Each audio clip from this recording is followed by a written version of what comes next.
Hi everyone, my name is Mike.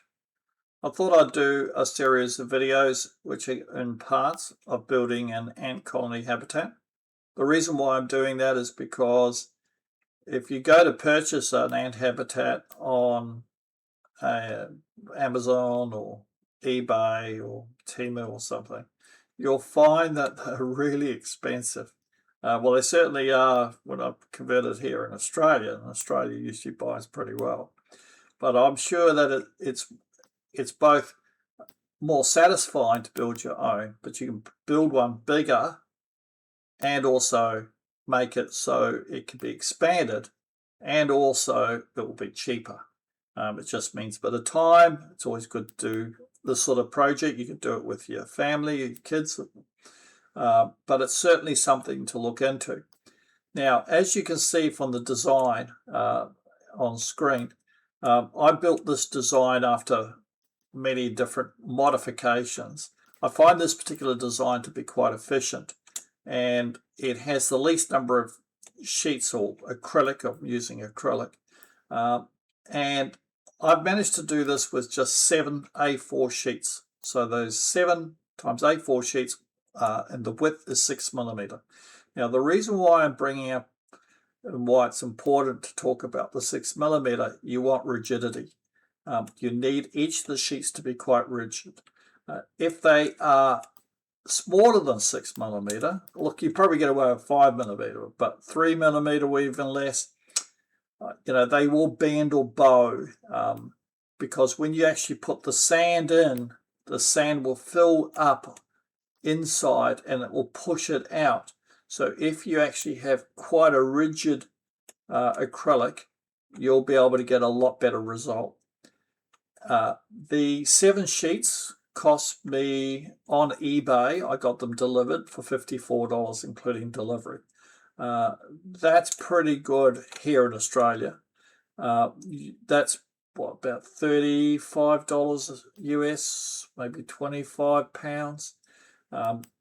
You might be able to even achieve to get them cheaper than that. The other thing that's important is, being the A4 sheets, you really want to have as minimum amount of cuts as possible, unless you're lucky enough to have your own laser cutter. You'll see that there's a lot of videos where how to cut acrylic on YouTube and stuff. In my experience, you go to cut you scribe it and then you just break it. Doesn't work on 6mm that well. You're guaranteed to chip it somewhere, and then you'll use that as the offcuts for something else, and you might end up being quite disappointed. So I used a hacksaw blade to be able to cut it nice and finely and try and keep it straight. And you'll see what I mean by straight if I just zoom up on this. If you actually you want it to be flush across. So for example, in this habitat here, I've kept these all flush. So when you actually put the lid on top, the join is a really good join. You don't want ants to escape. It's certainly if you have a partner, if it's like my wife, she would just freak out. There was ants inside the house. And you might end up putting this particular ant colony in a room. You might even keep it in the garage. Excuse me, I'm going to sneeze.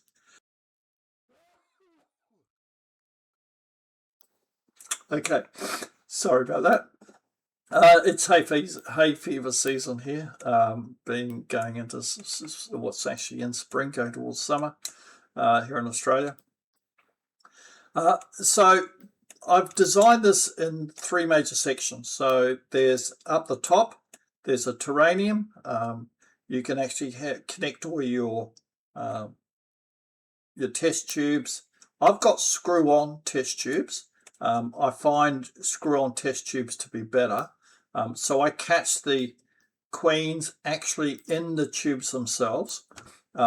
it's actually quite a big tube. Now, if you live in Australia, you can get these tubes actually in Officeworks. The cheapest chips too. Like I think I paid maybe $4 or $5 for 4 tubes. Yeah, I could be wrong, but I'm pretty sure that's what it was. But being a big tube, they're easier to catch a queen. Certainly it's on the ground. You could just put it over top, and then they just stop dead, and then you just lay it down on the side when they sort of start to crawl up, and then you can just put the lid on the top. So this is one of those tubes, and the tube I've actually fixed here with both glue, and also I put a couple screws in there because I want to keep the strength, because it just comes out from the habitat. So this top piece is the terrarium. This is where you're going to put a thin layer of sand or dirt in, and it allows them to find their way down into the sand portion for the module below, the habitat module there. You're going to drop in. You're going to drop in all your food and things. I've got a bung up the top here that I'll just pull out and just drop stuff in. You'll see that demonstrated later on. There's a water source here I've put out. You'll see that on sort of the later videos that I put that together. It connects in here, and I put that water source with some filters, and I'll go into that in a bit more detail in one of the parts. Then we've got the second module, which is a vertical A4 sheet. So that's still 210 by 297, as you can see, 210 by 297. So these sheets, I've got them spaced apart by rods. And let's just discuss the rods. So that's a rod there. Now, I managed to get 4 rods for about 20 bucks on Amazon delivered. These rods are 10 millimeter by 10 millimeter. So the sort of the depth and the width is 10 millimeter, and the length is 250 millimeters. Now, the reason why you just need it to be longer than 210 millimeters, because I put them in next door to the sheet, so the sheet in actual fact fits it. So all I had to do was do some small cuts. Now, the cuts using a hacksaw blade, which I used to cut these, a lot easier than cutting the sheets, and you'll see that on some of my videos. It's quite frustrating though, cutting the sheet. So you want to keep the sheet cutting down to a minimum as possible. Hence, I've got one sheet on the bottom, and then I've got the A4 vertical or A4 horizontal. It allows the ants to burrow in from the gap that's in between them up the top here. I've got this sitting flush on the bottom here, so these I didn't use screws. So I think it's important for me to mention this now. Now, screws, you might have better success than I do, but acrylic chips. So when you actually screw a screw into a sort of a countersunk hole into the acrylic, it won't grab properly. It sort of chips away, and over time it would just be a pain in the bum. So what I did was I did away with the screws, and I've just gone and put these cut rods fixed by glue to the actual top portion. So as you lower this up and down, it just fits perfectly with these into position.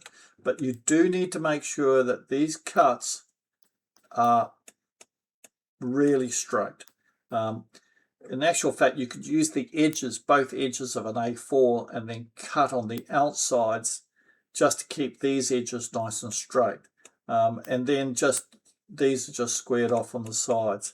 You'll see the design, the finished product is a little bit different to what I've drew up here.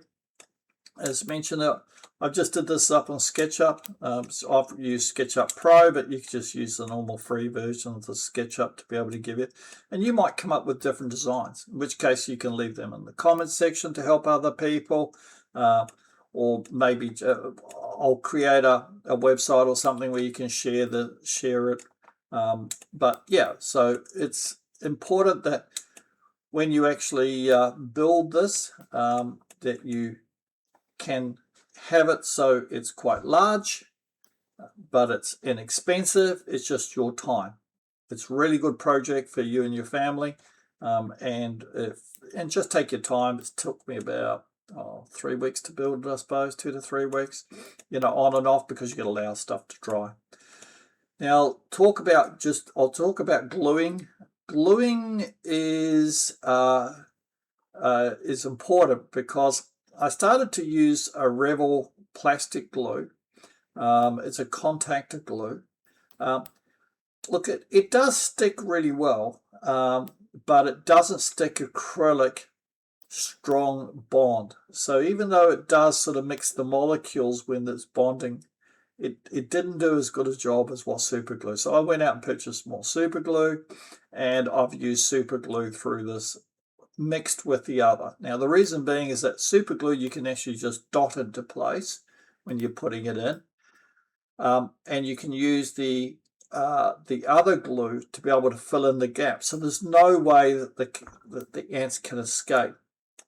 You'll see in my video, and I pointed it out, that one of my cuts, well actually funny enough, 2 of my cuts on the side of the terrarium, for some other reason it just was a little bit of a gap, and I'm just filling that in with one of the acrylic pieces that I had spare.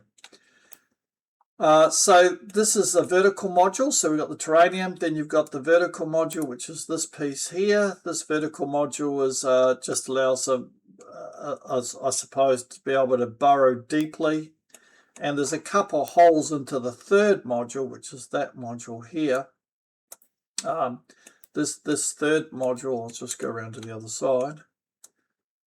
This third module is just a horizontal piece for expansion. So if they want to burrow a bit further, they'll see these holes, which I've put in the side of this piece, so they can find it and then go into it. Now, if you wanted to be I suppose you could actually not just drill holes. You could actually have 2 pieces of acrylic on either side and then just glue them into this portion here.